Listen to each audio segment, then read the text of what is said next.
يا كابتن عماد يا عمده، انا زعلان منك بس بعد اذنك تعالى العب بالخطه دي، عشان لو خسرنا او تعادلنا هنخسر الدوري وهنفرح فينا اللي غيروا من شبكه اتصالات. فتعالى اقول لك يلا بينا. بص يا معالي الباشا، انا عارف ان انت مش هتلاعب مصطفى شوبير، فانا مضطر للشناوي عادي جدا مفيش فيها مشكله.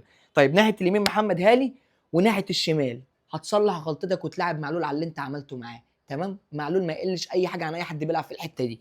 تمام، قلوب الدفاع ياسر ابراهيم ملك الدوري واللي جاب لك الدوري بالانقاذ بتاع سيراميكا والاسيست اللي عمله في الماتش اللي فات، ومصطفى العش هو اكتر واحد متالق في خط الدفاع وهو اللي بيعرف يخرج لك بالكوره.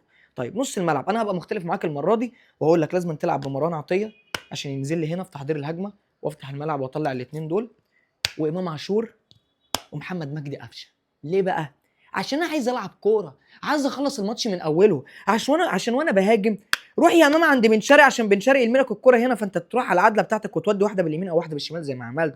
طيب وانا بحضر في الهجمه وبروح في حته تطوير الهجمه وبعمل الصناعه، تعالى يا قفشه دور لي الكوره وروح ناحيه طاهر. طب وانا بدافع، انزل يا امام، تعالى يا مروان، روح يا طاهر عشان انت بتدافع كويس، تعالى لي يا قفشه هنا انت وبن شرقي وقفوا الحتتين دول عشان هما بيخرجوا دايما تمام من عند ياسين مرعي وعند المدافع الثالث بالكره من هنا، فانا لازم اقف الحته دي.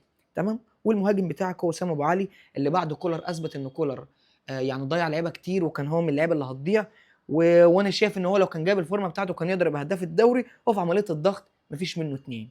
فبعد اذنك يا كابتن عماد، عشان الواحد الماتش اللي فات جاله الضغط، فهنخلص الماتش ده بدري بدري عشان بيراميدز مستنيه بس تشم ان انت هتخسر او تتعادل.